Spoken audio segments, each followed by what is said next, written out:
फागुन पूर्णिमा का सभी भक्त जनों को हार्दिक शुभकामनाएं करती हूँ। दोस्तों, आज सभी को पूर्णिमा व्रत की हार्दिक शुभकामनाएं। ईश्वर आप सभी के व्रत और उपवास को ग्रहण करे, आप सभी की सारी मनोकामनाएं पूरी करे। दोस्तों, आज आप सुने पूर्णिमा व्रत कथा। सत्यनारायण भगवान की 5 व्रत कथा। ये पूर्ण फल देने वाली सत्यनारायण भगवान का ये 5 कथाएं है। जोड़ी कई मान्यताएं है। ऐसा माना जाता है कि चंद्रमा इस दिन 16 कलाएं बिखेरता है। इस दिन चंद्रमा की किरणों विशेष अमृतमयी गुणों से युक्त रखती है, जो कोई बीमारियां का नाश कर देती है। यही कारण है कि इसकी रात को लोग अपने घरों की छतों पर खीर रखते हैं, जिससे चंद्रमा की किरणों उस खीर के संपर्क में आती है। इसके बाद उसे खाया जाता है। कुछ स्थानों पर सबर जनी के रूप से खीर का प्रसाद भी वितरण किया जाता है। हिंदू शास्त्रों में लिखित नारद पुराण के अनुसार शरद पूर्णिमा की मध्यम रात्रि में देवी महालक्ष्मी अपने वाहन उल्लू पर बैठकर अपने घर कमलों में वर और आभाएं लिए पृथ्वी लोक में विचरण करती है और मन ही मन संकल्प करती है कि इस समय भूतल पर कौन जाग रहा है। इसलिए इस पर्व को कुछ राज्यों महाराष्ट्र में कोजागरी या कोजागिरी पूर्णिमा के नाम से भी जाना जाता है, मनाया जाता है, जिसका शाब्दिक अर्थ होता है कौन जाग रहा है। इस प्रकार प्रति वर्ष किए जाने वाला यह कोजागर व्रत लक्ष्मी जी को संतोष करने वाला है।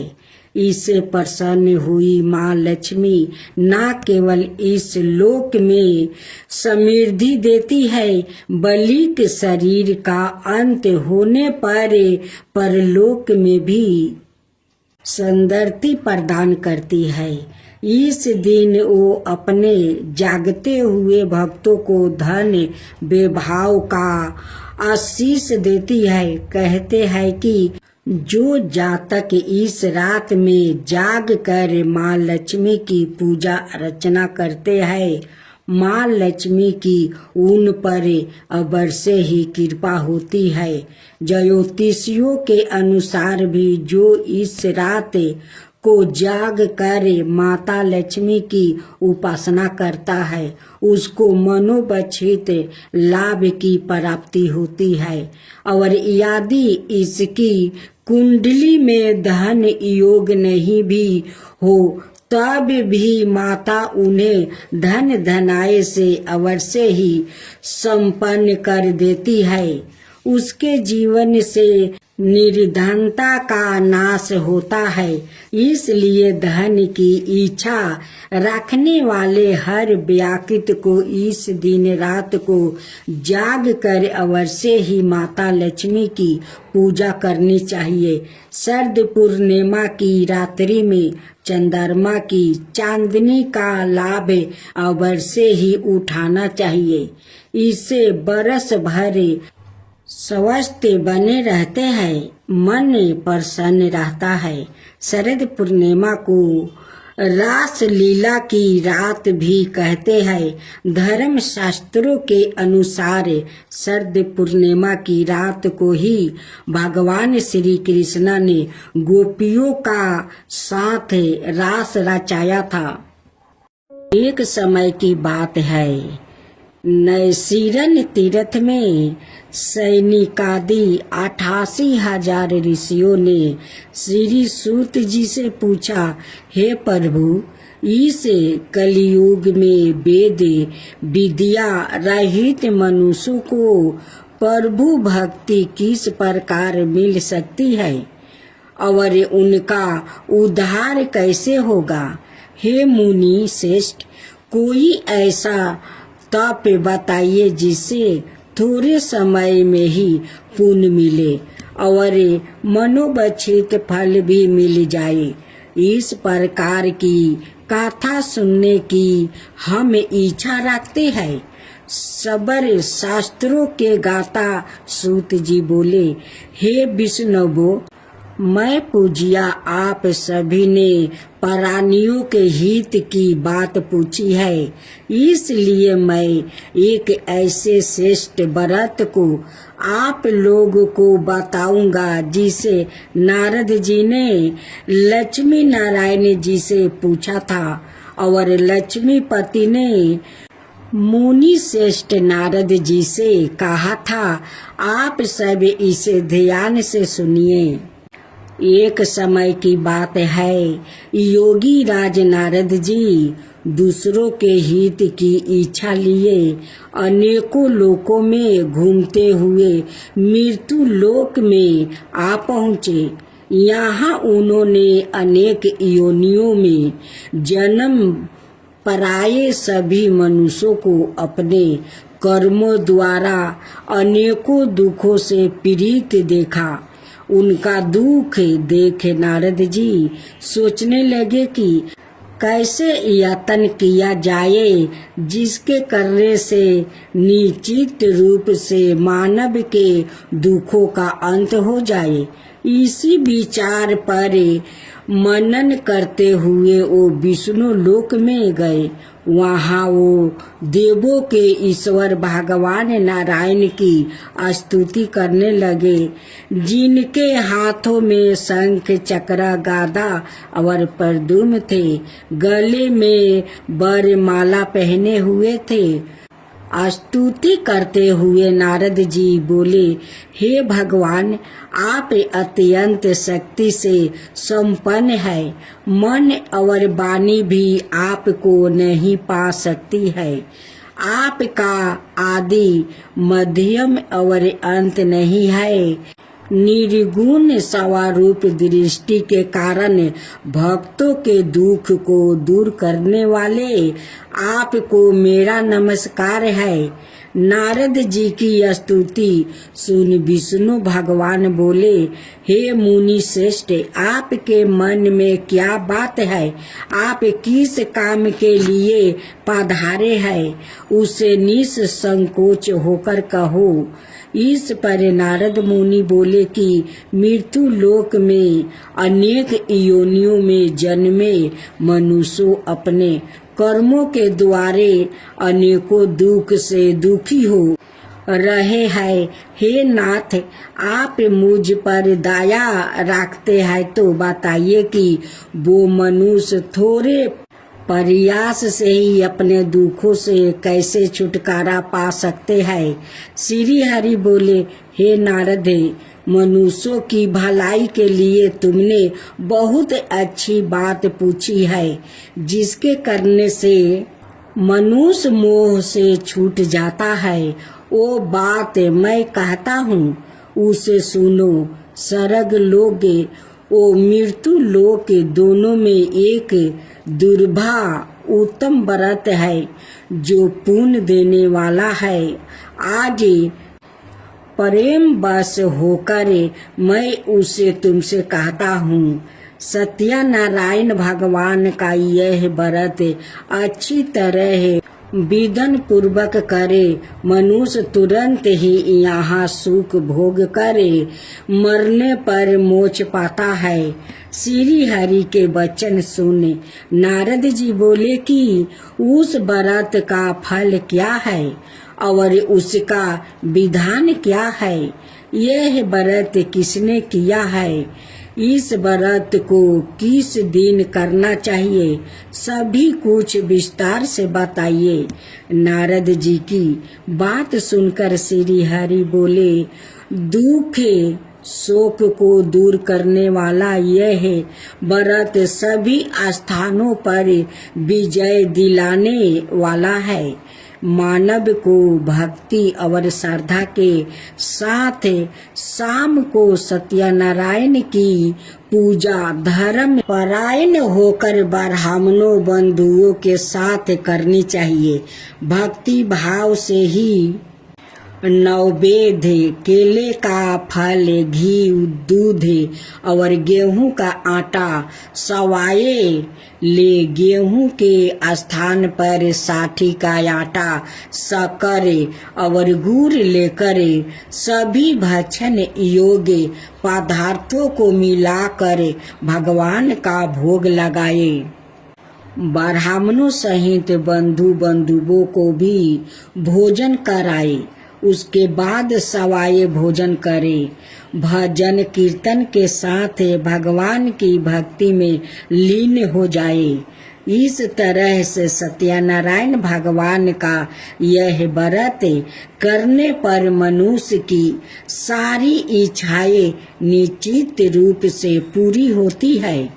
इस कली काले अर्थात कलियुग में मृत्यु लोक में मोक्ष का ही एक सरल उपाय बताया गया है। इसी श्री सत्यनारायण व्रत कथा का प्रथम अध्याय संपूर्ण हुआ। श्री मन नारायण नारायण नारायण, भज मन नारायण नारायण नारायण।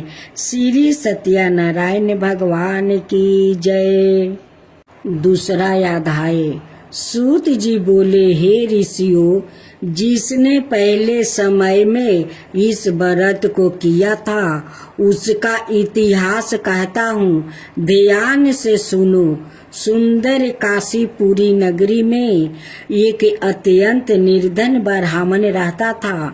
भूख प्यास से परेशान वो धरती पर घूमता रहता था।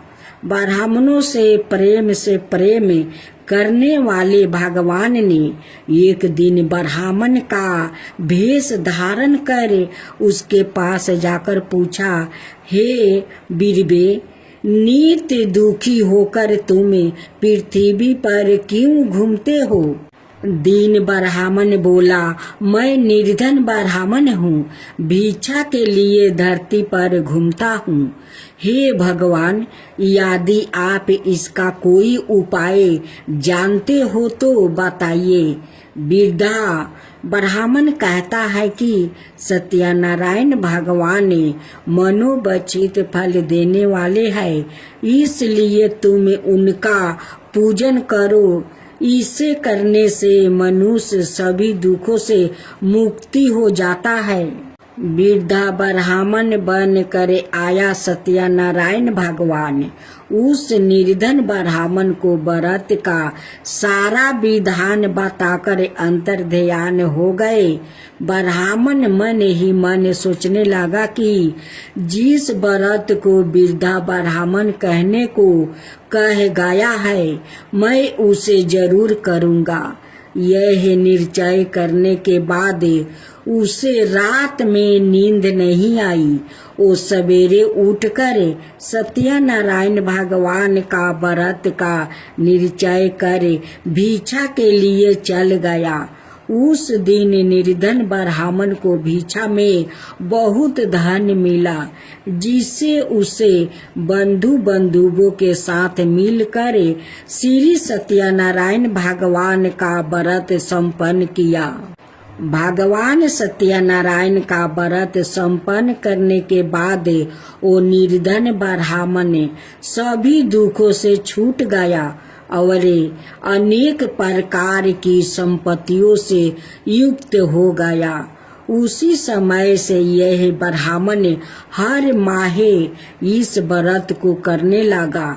इस तरह से सत्यनारायण भगवान का व्रत को जो मनुष्य करेगा वो सभी प्रकार के पापों से छुटकारा पाएगा, मोक्ष को प्राप्ति होगा। जो मनुष्य इस व्रत को करेगा वो भी सभी दुखों से मुक्ति हो जाएगा। सूत जी बोले कि इस तरह से नारद जी से नारायण जी का कहा हुआ। श्री सत्यनारायण ने व्रत को मैंने तुमसे कहा, हे बीरबो, मैं अब और क्या कहूँ। ऋषि बोले, हे मुनिवर, संसार में उस बीरबा से सुन कर और किसने इस व्रत को किया है, हम सब इस बात को सुनना चाहते हैं। इसके लिए हमारे मन में श्रद्धा का भाव है। सूत जी बोले, हे मुनियो, जिसने इस व्रत को किया है वो सब सुनो। एक समय यही बीरबा धन ईश्वर के अनुसार अपने बंधुओं के साथ इस व्रत को करने को तैयार हुआ। उसी समय एक लकड़ी बेचने वाला बूढ़ा आदमी आया और लकड़ियां बाहर रख कर अंदर ब्राह्मण के घर में गया। प्यास से दुखी वो लकड़हारा उनको व्रत करते देखा। बीरबा को नमस्कार कर पूछने लगा कि आप यह क्या कर रहे हैं और इसे करने से क्या फल मिलेगा, कृपया मुझे भी बताइए। ब्राह्मण ने कहा कि सब मनोकामनाओं को पूरा करने वाला यह सत्यनारायण भगवान का व्रत है। इनकी कृपा से ही मेरे घर में धन धनाए आदि की वृद्धि हुई है। बीरबा से सत्यनारायण व्रत के बारे में जानकर लकड़हारा बहुत प्रसन्न हुआ। चनर मिरित लेकर वो प्रसाद खाने के बाद वो अपने घर गया। लकड़हारा ने अपने मन में संकल्प किया कि आज लकड़ी बेचने से जो धन मिलेगा उसी से श्री सत्यनारायण भगवान का उत्तम व्रत करूंगा। मन में इस विचार को ले बूढ़ा आदमी सिर पर लकड़ियां रखे उस नगर में बेचने गया जहाँ धनी लोग ज्यादा रहते हैं। उस नगर में उसे अपनी लकड़ियां का दाम पहले से 4 गुना अधिक मिलता है। बूढ़ा प्रसन्नता के साथ दाम लेकर केले, शक्कर, घी, दूध, दही और गेहूं का आटा ले और सत्यनारायण भगवान का व्रत की अनाय समग्रहियों लेकर अपने घर गया। वहां उसने अपने बंधुओं को बुलाकर विधि विधान से सत्यनारायण भगवान का पूजन और व्रत किया। इस व्रत के प्रभाव से वो बूढ़ा लकड़हारा धन, पुत्रा आदि से युक्त होकर संसार के समस्त सुख भोग अंत काल में वैकुंठ धाम चला गया। अब तीसरा अध्याय। सूत जी बोले, हे श्रेष्ठ मुनियों, अब आगे की कथा कहता हूँ। पहले समय में उल्का मुख नाम का एक बुद्धिमान राजा था। वो सत्य भक्त और जितेंद्रिया था। प्रतिदिन देव स्थानों पर जाता और निर्धनों को धन देकर उनके कष्ट दूर करता था। उसकी पत्नी कमल के समान मुख वाली थी और सती साध्वी थी। भरतशिला नदी के तट पर उन दोनों ने श्री सत्यनारायण भगवान का व्रत किया। उसी समय साधु नाम का एक वैश्य आया उसके पास व्यापार करने के लिए बहुत सा धन भी था। राजा को व्रत करते देखकर वो विनय के साथ पूछने लगा, हे राजन, भक्ति भाव से पूर्ण होकर आप यह क्या कर रहे हैं? मैं सुनने की इच्छा रखता हूँ, तो आप मुझे बताइए। राजा बोला, हे साधु, आपने बंधु बंधुओं के साथ पुत्रादि की प्राप्ति के लिए एक महाशक्तिमान श्री नारायण भगवान का व्रत पूजन कर रहा हूँ। राजा के वचन सुने साधु अंदर से बोला, हे राजन, मुझे इस व्रत का सारा विधान कहिए। आपके कथन अनुसार मैं भी इस व्रत को करूँगा। मेरी भी संतानें नहीं है और इस व्रत को करने से निश्चित रूप से मुझे संतान की प्राप्ति होगी। राजा से व्रत का सारा विधान सुन व्यापार ने निमृत हो वो अपने घर गया। साधु वैश्य ने अपनी पत्नी को संतान देने वाले इस व्रत का वर्णन कह सुनाया और कहा कि जब मेरी संतान होगी तब मैं इस व्रत को करूँगा। साधु ने इस तरह के वचन अपनी पत्नी लीलावती से कहा। हे दीनी लीलावती, पति के साथ अनादित हो सांसारिक धर्म में परिवीत होकर सत्यनारायण भगवान की कृपा से गर्भवती हो गई। 10वां महीना में उसके गर्भ से एक सुंदर कन्या ने जन्म लिया। दिनों दिन वो ऐसे बढ़ने लगी जैसे कि शुक्ल पक्ष का चंद्रमा बढ़ता है। माता पिता ने अपनी कन्या का नाम कालापति राखी। एक दिन लीलावती ने मीठे शब्दों में अपने पति को याद दिलाया कि आपने सत्यनारायण भगवान का जिस व्रत को करने का संकल्प किया था उसे करने का समय आ गया है। आप इस व्रत को करिए। साधु बोला कि हे प्रिय, इस व्रत को मैं उसके विवाह पर करूँगा। इस प्रकार अपनी पत्नी को आश्वासन देकर वो नगर को चला गया। कालावती पिता का घर में रह दिनों दिन बड़ी होने लगी। साधु ने एक बार नगर में अपनी कन्या को सखियों के साथ देखा तो तुरंत ही दूत को बुलाया और कहा कि मेरी कन्या के योग वर देख कर आओ।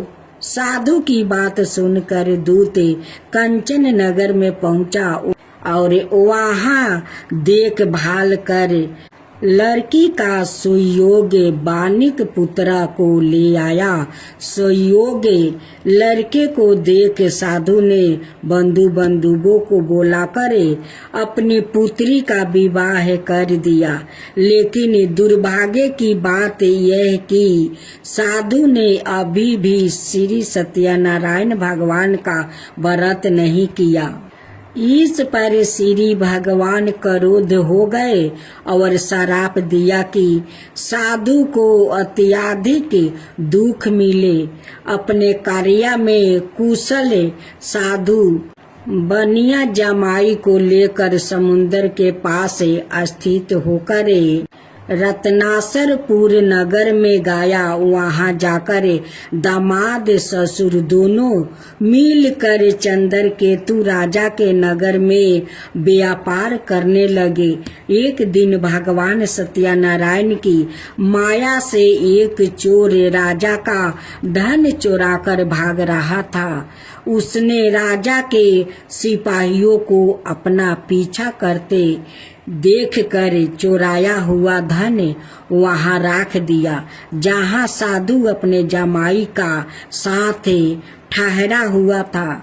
राजा का सिपाहियों ने साधु वेश्या का पास जाकर कहा, धन्य पारा देखा तो वो ससुर जमाई दोनों को बांध कर प्रसन्नता से राजा का पास ले गया और कहा कि उन दोनों चोर को हम पकड़ लाया है, आप आगे की कार्यवाही की आज्ञा दे।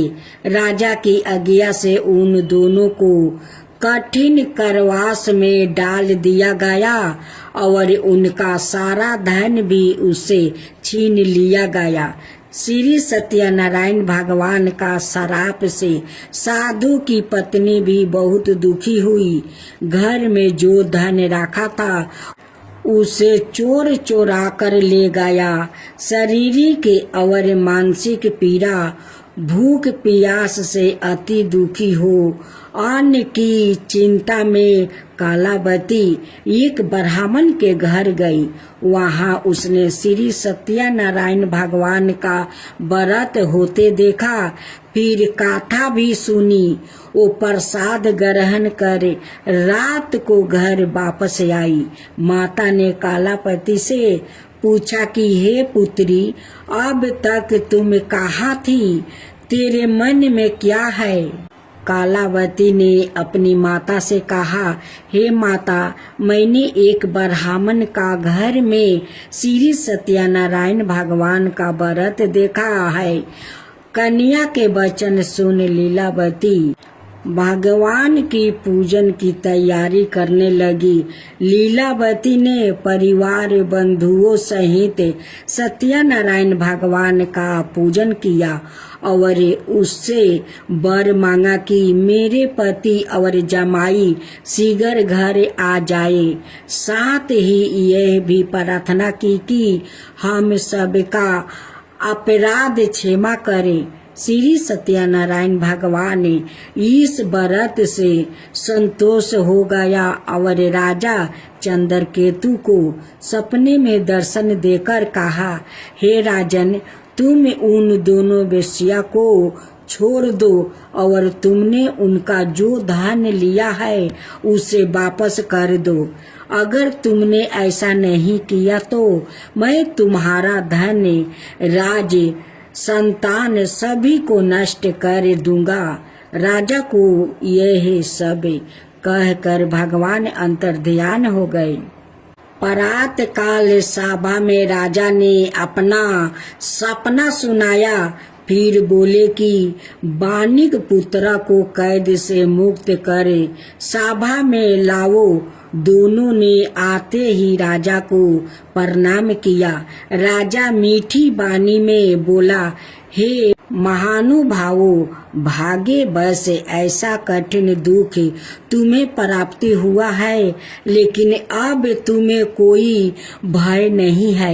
ऐसा कहे राजा ने उन्हें दोनों को नए वस्तु भूषण भी पहनाया और जितना धन उनका लिया था उससे दोगुना धन वापस कर दिया।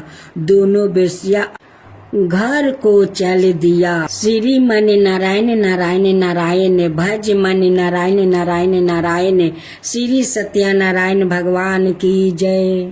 चौथा अध्याय। सूत जी बोले, वेश्या ने मंगल चार कर अपनी यात्रा आरंभ की और अपने नगर की ओर चल दिया। उनके थोड़ी दूर जाने पर एक दंडी वेशधारी श्री सत्यनारायण ने उसे पूछा, हे साधु, तेरी नाव में क्या है? मानी के हंसता हुआ बोला, हे दंडी, आप क्यों पूछते हो? क्या धन लेने की इच्छा है? मेरी नाव में तो बेल पत्ते भरे हुए हैं। वैसा के कठोर वचन सुन भगवान बोले, तुम्हारा वचन सत्य हो। दंडी ऐसे वचन कहे वहां से दूर चला गया। कुछ दूर जाकर समुन्दर के किनारे बैठ गया। दंडी के जाने के बाद साधु वेश्या ने नित्य क्रिया के पश्चात नाव को ऊंची उठाते देख कर अचंभा माना और नाव में बेल पत्ते आदि देख वो मूर्छित हो जमीन पर गिर पड़ा। मूर्छित खुलने पर वो अत्यंत शोक में डूब गया। तब उसका दामाद बोला कि आप शोक ना मनाए, यह डंडी का श्राप है, इसलिए हमें इनकी शरण में जाना चाहिए, तभी हमारी मनोकामना पूरी होगी। दामाद की बात सुनकर वो डंडी के पास पहुंचा और अत्यंत भक्ति भाव से नमस्कार करके बोला, मैंने आपसे जो असत्य वचन कहे थे उनके लिए मुझे क्षमा दे। ऐसा कहकर महान शोकतूर हो रोने लगा। तब दंडी भगवान बोले, हे मानिक पुत्रा, मेरी आज्ञा से बार बार तुम्हें दुख प्राप्ति हुआ है। तुम मेरी पूजा से विमुख हुआ। साधु बोला, हे भगवान, आपकी माया से ब्रह्मा आदि देवता भी आपके रूप को नहीं जानते, तब मैं अज्ञानी कैसे जान सकता हूँ। आप प्रसन्न होइए, अब मैं समर्थ के अनुसार आपकी पूजा करूँगा, मेरी रक्षा करो और पहले के समान नौका में धन भर दो। साधु वेश्या का भक्ति पूर्वक वचन सुनकर भगवान प्रसन्न हो गए और उसकी इच्छा अनुसार वरदान देकर अंतर्ध्यान हो गए। ससुर जमाई जब नाव पर आया तो नाव धन से भरी हुई थी। फिर वही अपने अनाए साथियों के साथ सत्यनारायण भगवान का पूजन कर अपने नगर को चल दिया। जब नगर के नजदीक पहुँचे तो दूत को घर पर खबर करने के लिए भेज दिया। दूत साधु की पत्नी को प्रणाम कर कहता है कि मालिक अपने दामाद सहित नगर के निकट आ गया है। दूत की बात सुन साधु की पत्नी लीलावती ने बड़े हर्ष के साथ सत्यनारायण भगवान का पूजन कर अपनी पुत्री कालावती से कहा कि मैं अपने पति के दर्शन को जाती हूँ, तू कार्य पूर्ण कर शीघ्र आजा। माता के ऐसे वचन सुन कालावती जल्दी में प्रसाद छोड़ अपने पति के पास चली गई। प्रसाद की आवागा के कारण श्री सत्यनारायण भगवान रूठ हो गए और नाव सहित उसके पति को पानी में डुबो दिया। कालावती अपने पति को वहां ना पाकर रोती हुई जमीन पर गिर गई। नौका को डूबा हुआ देख वो कन्या को रोता देख साधु दुखी होकर बोला कि हे प्रभु, मुझसे और मेरे परिवार से जो भूल हुई है उसे क्षमा करे। साधु के दीन वचन सुनकर श्री सत्यनारायण भगवान प्रसन्न हो गए और आकाशवाणी हुई, हे साधु, तेरी कन्या मेरे प्रसाद को छोड़कर आई है, इसलिए उसका पति अदृश्य हो गया है। यदि वो घर जाकर प्रसाद खाकर लौटती है तो उसे इसका पति अवश्य मिलेगा। ऐसी आकाशवाणी सुनी कालावती घर पहुंचकर प्रसाद ग्रहण करती है और फिर आकर अपने पति के दर्शन करती है। उसके बाद साधु अपने बंधुओं सहित श्री सत्यनारायण भगवान का विधि विधान से पूजन करता है और इस लोक में सुख भोग वो अंत में स्वर्ग को जाता है। श्री मन नारायण नारायण नारायण भज मन नारायण नारायण नारायण। श्री सत्यनारायण भगवान की जय। सूत जी बोले, हे ऋषियों, मैं और भी एक कथा सुनाता हूँ, उसे भी ध्यान पूर्वक सुनो। प्रजा पालन में लीन तुलंगध्वज नाम का एक राजा था। उसने भी भगवान का प्रसाद त्याग कर बहुत ही दुख सहन किया। एक बार वन में जाकर वन पशुओं को मार कर वो बर के पेड़ के नीचे आया। वहां उसने ग्वालों को भक्ति भाव से अपने बंधुओं सहित सत्यनारायण भगवान का पूजन करते देखा। अभिमान बस राजा ने उन्हें देख कर भी पूजा स्थान में नहीं गया और ना ही उसने भगवान को नमस्कार किया। ग्वालों ने राजा को प्रसाद दिया, लेकिन उसने वो प्रसाद नहीं खाया और प्रसाद को वही छोड़कर वो अपने नगर को चला गया। जब वो नगर में पहुंचा तो वहाँ सब कुछ तहस नहस हुआ पाया, तो वो शीघ्र ही समझ गया कि यह सब भगवान ने ही किया है। वो दोबारा ग्वाले के पास पहुंचा और विधि पूर्वक पूजा करके प्रसाद खाया, तो सत्यनारायण भगवान की कृपा से सब कुछ पहले जैसा हो गया। शीघ्र काल तक सुख भोगने के बाद मरणोपरांत उसे स्वर्ग लोक की प्राप्ति हुई। जो मनुष्य परम दुर्लभ इस व्रत को करेगा, तो भगवान सत्यनारायण की अनुकंपा से उसे धन धनाई की प्राप्ति होगी। निर्धन धनी हो जाता है और भय मुक्त हो जीवन जीता है। संतानहीन मनुष्य को संतान सुख मिलता है और सारे मनोरथ पूर्ण होने पर मानव अंत काल में वैकुंठ धाम को जाता है।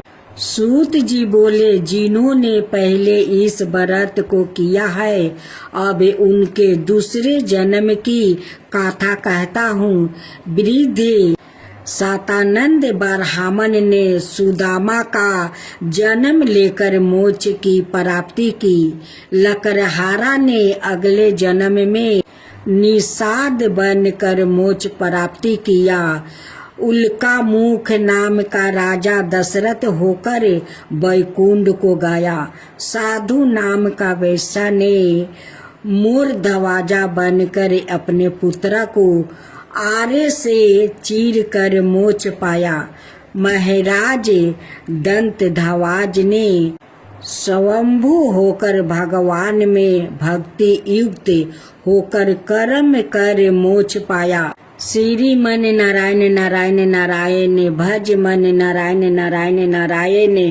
श्री सत्यनारायण भगवान की जय।